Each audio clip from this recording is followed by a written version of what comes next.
Então vamos negociar. Meu querido, minha querida, entenda uma coisa. Uma medicação, a depender ali da dosagem que você vai estar utilizando, essa medicação ela pode te fazer bem e ao mesmo tempo, a depender da dosagem, essa medicação pode te fazer muito mal. Da mesma forma acontece ali em relação à negociação de dívidas. Você pode sim estar conseguindo eliminar juros e multas, estar se livrando de uma vez por todas dessa dívida, utilizando das estratégias ali de negociação de dívidas. Da mesma forma, você também pode estar agravando a sua situação ainda mais. Tudo vai depender da forma que você vai estar utilizando essa estratégia. Hoje, um dos principais causadores dessas ações judiciais de cobrança de dívidas tem sido exatamente essas negociações mal planejadas. Como eu digo e sempre vou repetir várias e várias vezes, mudando aqui um pouquinho de assunto, hoje um dos principais causadores da inadimplência tem sido o cartão de crédito, certo? Errado, não é o cartão de crédito, e sim o mau uso do cartão de crédito. O cartão de crédito é simplesmente uma ferramenta, vai depender da forma que você vai estar utilizando essa ferramenta. Da mesma forma, acontece em relação às negociações de dívidas. Você pode sim estar se equilibrando financeiramente, estar colocando a casa em ordem, utilizando essa estratégia. Da mesma forma, você também pode estar agravando ainda mais a sua situação financeira. E nesse vídeo eu quero te mostrar 4 erros cometidos diariamente por pessoas que têm utilizado ali de negociações de dívidas para colocar um ponto final nessa dor de cabeça. E no final das contas, essa dor de cabeça só aumenta. Por quê? Porque elas utilizam ali dessa estratégia de forma errada e acabam agravando ainda mais essa situação. E eu acredito que você não quer isso na sua vida. Você quer se livrar dessa dívida e não ter ali uma dor de cabeça ou até mesmo uma ação judicial cobrando essa dívida que, a depender ali da forma que você vai negociar, essa dívida pode triplicar, quadruplicar de valor. E eu acredito que esse não seja o seu objetivo. Você quer eliminar juros e multas. Porém, você não pode cometer esses 4 erros que eu vou te dizer a partir de agora. Mas antes da gente ir para esses 4 erros, se inscreva no canal, toda semana tem conteúdo novo que com certeza vai estar agregando nessa sua jornada de organização e recuperação financeira. Então vamos ao que interessa. E o primeiro erro que você precisa evitar a qualquer custo quando você iniciar esse processo de negociação de dívidas é não entender qual que é o valor total da dívida. Provavelmente, quando você inicia as suas negociações de dívidas, você procura saber qual que é o valor atual dessa dívida e busca tentar diminuir esse valor para que você consiga estar encaixando dentro do seu orçamento, certo? O erro começa por aí. Além de você procurar saber o valor total da dívida no momento da negociação, você precisa saber exatamente o que está sendo cobrado, juros, multas, porque na maioria das vezes há sim a incidência de juros e multas ali de forma abusiva. Ah, Thiago, o banco não vai fazer isso comigo, eu sou o cliente há muito tempo. Você, infelizmente, é a vítima perfeita, aquela vítima ingênua que acredita em tudo que o banco diz. E sempre há a cobrança de juros e multas de forma excessiva. Eu vou repetir mais uma vez para fixar na sua mente. Sempre há a cobrança de juros e multas de forma abusiva. Então você precisa saber exatamente qual é o valor que está sendo cobrado ali nos mínimos detalhes. Como que você vai conseguir saber todos os detalhes da evolução dessa dívida? Você vai conseguir ali, eu diria que ter uma visão mais ampla dessa dívida através ali do DDC, que é o documento descritivo de crédito. Nesse documento vem todas as informações dessa dívida. Pode-se dizer que é o histórico dessa dívida, valor atual dessa dívida, valor real, qual que é o valor que você já pagou, quantos meses em atraso, qual que é a taxa de juros. Nesse documento vem todas essas informações.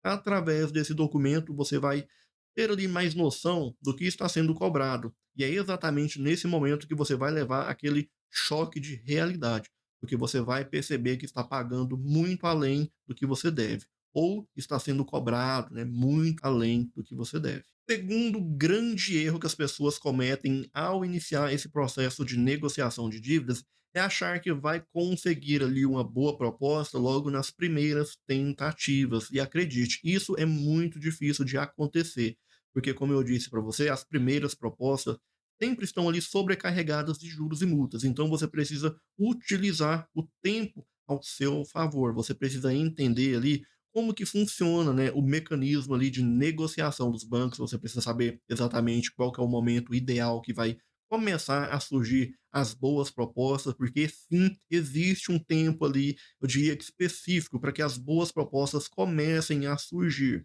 Porque a partir do momento que o banco ele percebe que essa dívida ela é de difícil recuperação, ele vai começar a te fazer propostas para tentar diminuir, eu diria que esses prejuízos que ele vai ter. Até porque, de fato, ele não vai ter ali tanto prejuízo assim, porque ele pode abater essa dívida que ele não recebeu ali no imposto de renda dele. Então, se ele não receber de você, ele pode abater esse prejuízo, entre aspas, ali no imposto de renda do banco. Então, você precisa estar utilizando o tempo ao seu favor. E esse é um dos vários erros que eu sempre vejo as pessoas cometendo. Elas acham que as boas propostas vão surgir ali logo na primeira tentativa de negociação, e não é bem assim que funciona. Existe um tempo certo. O tempo ele não é relativo somente ao relógio, ele também é relativo às boas oportunidades. E você deve estar preparado para que essas boas oportunidades, né, quando elas surgirem, você precisa estar preparado para poder aproveitá-las, porque o que vai adiantar essas boas oportunidades surgirem e você não estar preparado para elas? Então, a gente já parte agora para o terceiro erro que está ali ligado diretamente a esse segundo erro, que é o erro ali de não ter ali um orçamento preparado para estar recebendo essa responsabilidade financeira que vai ser essa negociação de dívidas. Porque, como eu disse para você, o que adianta você utilizar o tempo ao seu favor, esperar as boas propostas surgirem, e quando essas propostas surgirem, você não está preparado para recebê-las dentro do seu orçamento mensal. Então, o que vai adiantar você utilizar essas estratégias de negociação se você não se planejar, não se estruturar para que você possa estar aproveitando essas oportunidades? Muita gente, quando inicia esse processo de negociação, compromete ali despesas essenciais, alimentação, saúde, moradia, e esse é um dos graves erros cometidos por quem está nessa situação de crise financeira. Você vai negociar uma dívida, você não pode comprometer parte do seu orçamento que é destinado para essas despesas fixas, onde é a sua alimentação, saúde, moradia. O próprio Código de Defesa do Consumidor está ali protegendo essas despesas essenciais. Como que você vai negociar uma dívida comprometendo parte do seu orçamento que é destinado para essas despesas? Então você precisa ter um orçamento realista, de acordo ali com a sua capacidade no momento da negociação dessa dívida. E para finalizar o nosso vídeo, o quarto erro cometido pela maioria das pessoas que iniciam esse processo de negociação de dívidas é priorizar dívidas que não devem ter ali essa prioridade, que não merecem essa atenção que vocês acabam dando para essas dívidas. Muita gente acredita que a prioridade da dívida é em relação ali ao valor dos juros e das multas que estão sendo cobrados. Quanto maior é a taxa de juros, quanto maior ali as multas, mais prioridade essa dívida vai ter. De certa forma, sim, até que está certo essa mentalidade, né, eu diria que essa estratégia de negociação, priorizar essas dívidas ali que têm essa maior taxa de juros, multas. Porém, na maioria das vezes, as pessoas cometem o erro de ignorar dívidas ali menores, que têm ali uma taxa de juros menor, multas menores, porém que tem ali um grande potencial devastador. Um exemplo simples para você. Hoje, uma das dívidas mais caras, sem sombra de dúvidas, é o cartão de crédito, né, com juros e multas aí absurdos. Existem dívidas ali com juros e multas menores, como por exemplo um financiamento de um veículo, por exemplo. Olha só, muita gente acredita que o não pagamento de 3 mensalidades já leva à busca e apreensão desse veículo. E isso é um grande erro.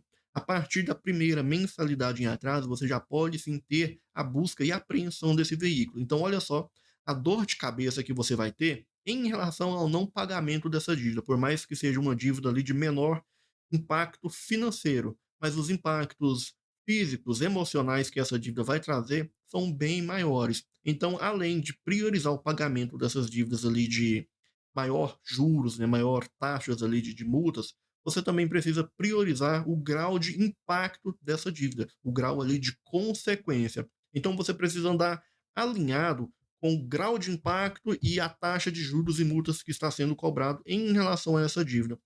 Priorizar apenas as dívidas mais caras não é uma boa estratégia, tendo em mente que você pode acabar ignorando algumas dívidas, porém, por mais que essa dívida seja ali menor, você pode ter ali uma grande consequência ao não pagamento dessa dívida. Dívidas ali de condomínio, IPVA, então tome muito cuidado com essas dívidas menores, porém, por mais que elas sejam menores, pode sim estar trazendo grande impacto na sua vida financeira, na sua vida pessoal. Então, tome muito cuidado em relação à prioridade de pagamento, essa prioridade de negociação de dívidas. Agora, se você quer aprender a negociar de forma correta e está utilizando as estratégias corretas de negociação de dívidas, é só você clicar no link que tem logo abaixo aqui nesse vídeo e fazer parte da comunidade Recuperando as Finanças. Se você gostou do vídeo, curta, compartilhe e não se esqueça, se inscreva no canal e ative o sininho de notificações. Te vejo no próximo vídeo. Até mais.